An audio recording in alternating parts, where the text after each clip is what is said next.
Good morning everyone! Kamusta? Today is Monday, December 9, 2024. Kahapon pala is December 8.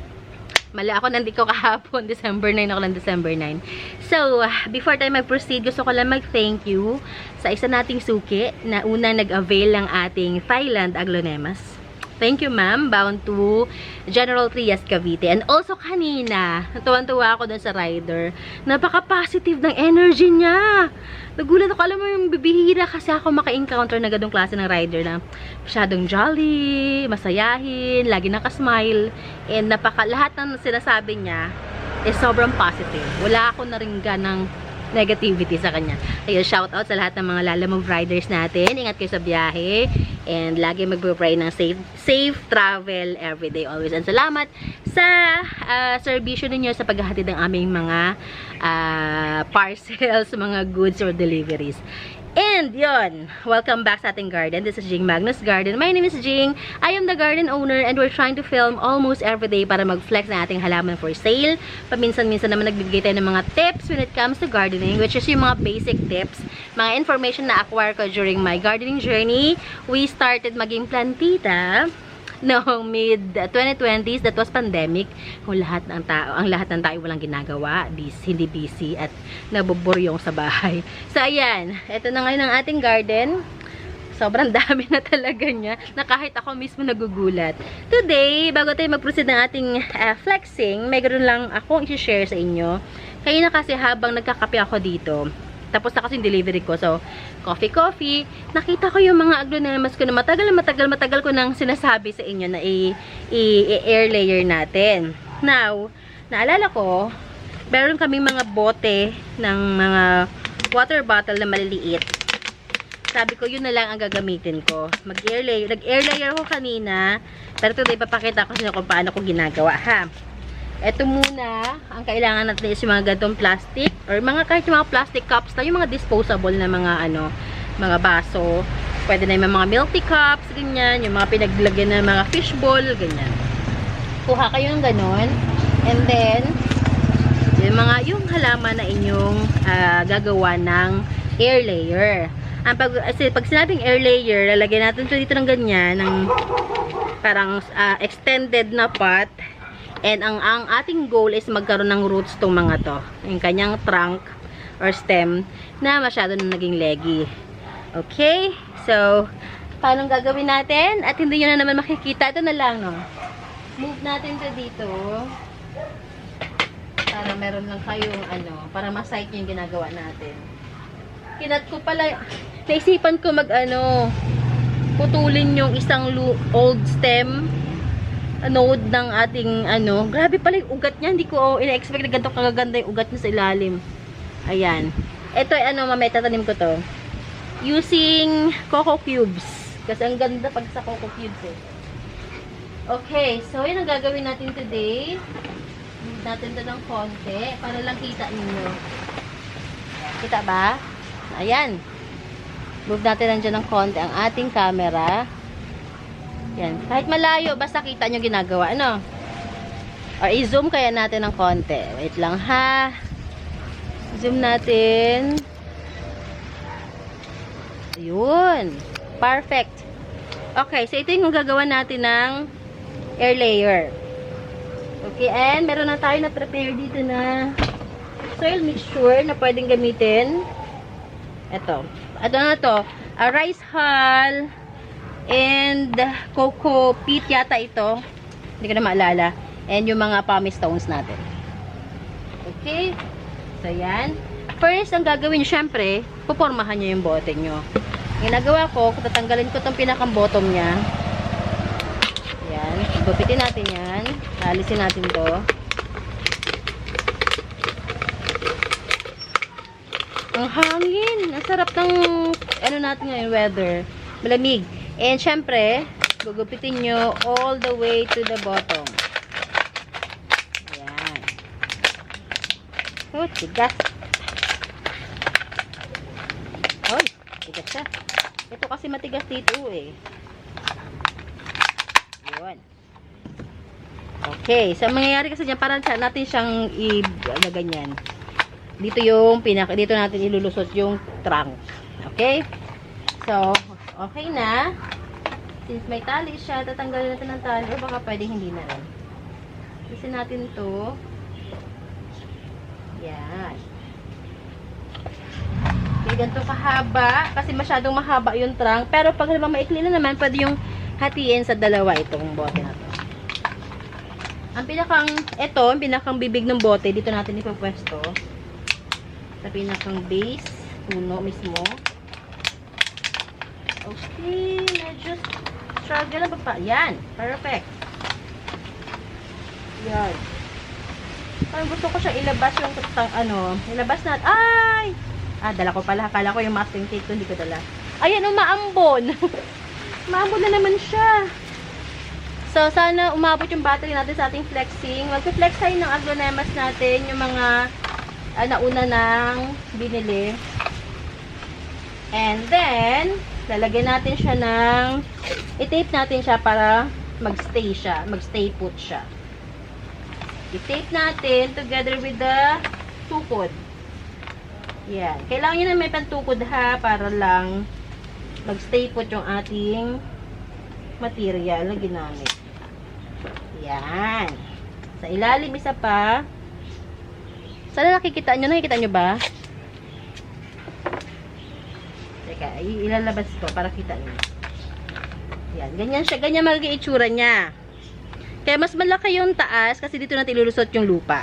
Yung ating soil mixture. Teka, mag-gloves muna ako. Hay! Hay! Yan. Gloves muna tayo kasi hawak tayo ng lupa. Okay? So, ganito na siya. Lalagyan natin ngayon ng lupa. Mabuhay ang ating table. Yan. Medyo struggle lang paglalagay ng lupa pag ganito kahaba yung stem, pero tsatsagain natin ha, kasi ang goal natin dito is mapuno siya para dito mag-form yung ugat. Isik ko na lang siya para bumaba yung lupa. Wala, umaambon na, umaambon. Yan. Ito yung mga aglonemas kasi na neglect ko, napabayaan. So, nagsipagtangkara na siya. Yan. Ay, hindi pa naman ako ganun pa kagaling mag-propagate via cuttings. So, ayoko mag-take ng chance. So, ito ang pinaka-the best na paraan para siya ay paugatin. Okay, siksik natin yan. And, let's try na pa mapuno siya all the way to the top ng ating bote. O, diba? Dito sa baba, supportahan natin itong baba. Ayan! Yan na siya! Teka, na masyadong zoom. Balik natin yung camera natin. Masyado din naka-zoom. Let's go back. Ayan. Ayan. So, balik na tayo. Ganun lang siya kabilis. Yan. So, ito na siya. Ang ating finish na output. Yan na siya. And, lalagyan nyo siya ng date para at least alam nyo kung kailan nyo siya ginawa. And, matatrack nyo kung the next time, alam nyo kung gaano katagal yung proseso niya ng pagpapaugat. So, today is 12/9. 12/9. Already? So, yung kanina ginawa ko ay ito mga to. Itong ating 24 karat. At saka itong ating Panama. Yan. Yan sila. Sa ating thumbnail. Ay, parang lapit-lapit ko. Why I'm so malapit? Pasensya, pasensya, pasensya. Thumbnail natin to.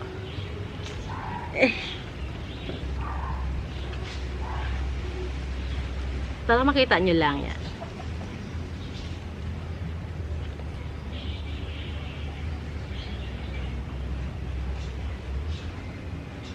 Ayan. So, ito yung ginawa kanina.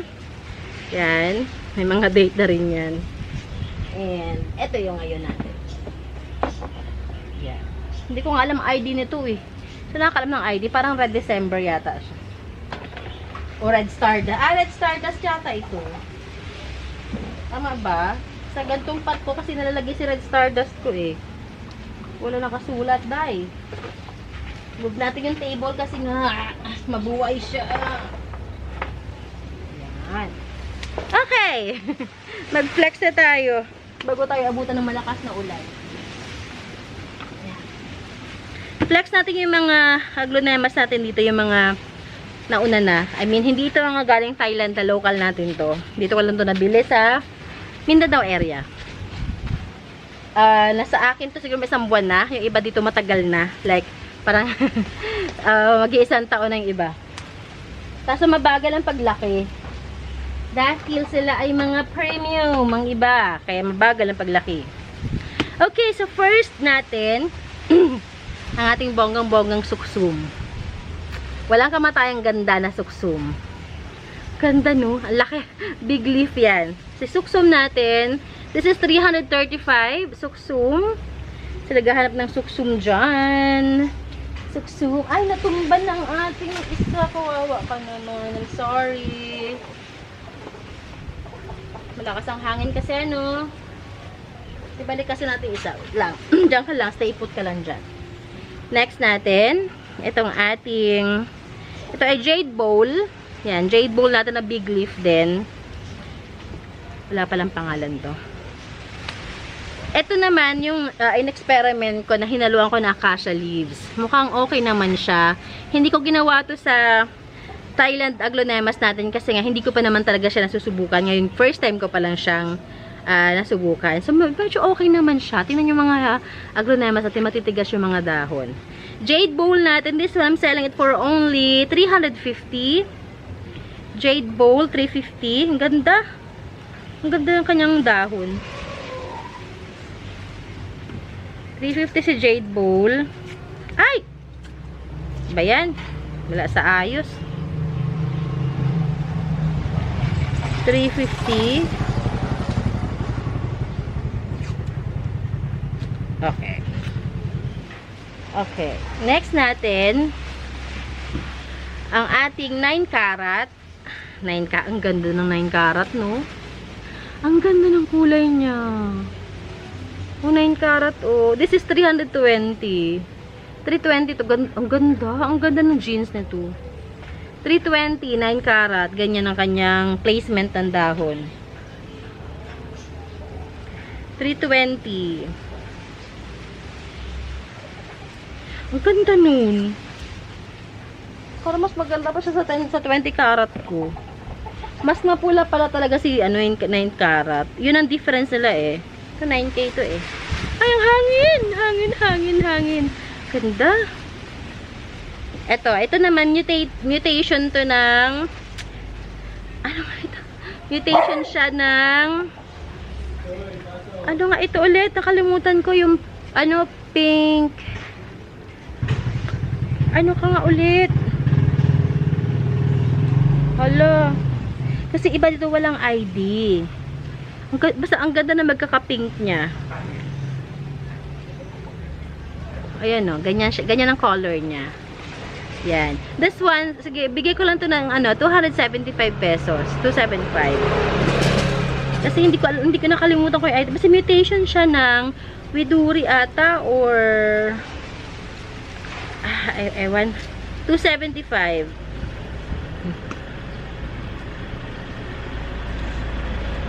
Yan. Padamihin nyo na yung dahon. Kasi yan ang dahon niya, oh. Widuri ata. Ito mutation. Pink. Legacy. Oo, pink legacy. Mutation siya. Legacy. Ito rin. Hindi ko rin alam ang kanyang ID. I forgot the ID. Ayan siya, oh. Green-green lang kanyang peg. Yan. Tanggal natin yung pangat na dahon. Okay. Yan. Yan. Ito naman, sige, bigay ko sa inyo ng 285 pesos. Ganyan. 2 pot available ako nito. 285. Ganyan kaganda. Ganda, no? 285. Check ko. Ay, hindi ko telephone ko. Tama ba yung mga pricing ko? 285.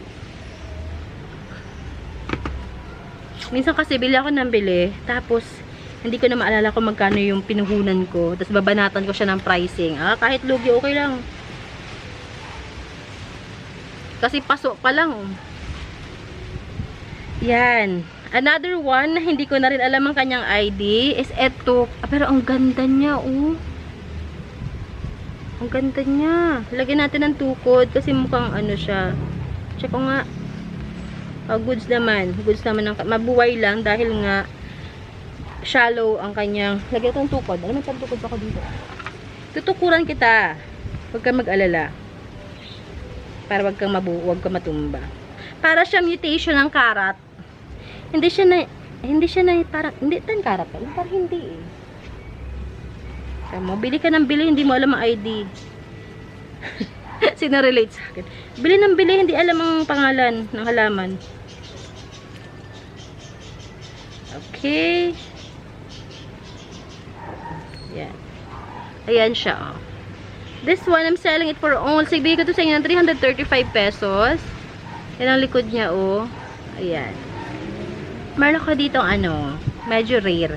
Hindi, rare talaga pala siya. Pakita ko sa inyo. Ang sabi ko? 335 ba? Ito. Pakita ko sa inyo. Hinahanap ko siya sa marketplace. Wala akong mahanap. Ito. Yan. Si Kamza. Kamza. Tinan niyo yung kanyang details ng dahon niya. At saka yung gilid ng dahon niya. Akala ko nga dati parang kamukha siya ni ano eh, Pinkie Pie. Hindi eh. At saka ni Kumpa. Hindi pala. Hawig siya kay Pinkie Pie. Pero green nga lang talaga yung ano. Ito si kay Pinkie Pie kasi. Halika dito, Pinkie Pie. Pinkie Pie, come here. Tara, hulog. Ito si Pinkie Pie natin. Yung gilid ng dahon, o yan. Ganda ni Pinkie Pie talaga. Wala dinamihan kong bili dito kay Pinkie Pie. Mahal eh. Hindi ko kaya ang presyo niya. Pag sobrang dami. And Kamza, this one, sige, bigay ko to, pwede ko to ibigay ng ano, kahit 395 pesos. 395, Kamza. Ayan. 395, si Kamza. Nag-iisa lang yun. Sabi nga sa akin nung pinagbilan ko, ma'am, alam mo ano yon, ang mahal-mahal ang kuha nila before. Napadami naman nila, kaya naibenta nila na medyo affordable. Parang, ang kuha nila nung una is nasa 1,000 something, ganyan. Yung mothers. Next, etong ating legacy. Yan, legacy natin. Ganda ng dahon. Tigas na ng dahon nito. Yan. Legacy, this one I'm selling it for only 285 pesos. 285 si Legacy. Ang gusto ko kay Legacy, yung dahon niya, yung shape, yung pagkakatayo ng dahon niya. Ganda. Gusto ko yung pink Legacy pa. Wala akong mahanap na pink Legacy kasi. 295. Sama ba? 295? Yan. And, eto din. Di ko maalala ang kanyang ID. Pero malaki siya. Biggie. Ayan. Pa-ID nga ako nito. Ito, bigay ko sa inyo ng ano. Pwede na to sa 320. Big size. Ayan, 320. Tsaka yung kanyang stem. Tingnan yung details ng stem niya, oh. Ayan, oh. Para siyang merong ano, splashes and dots of pink.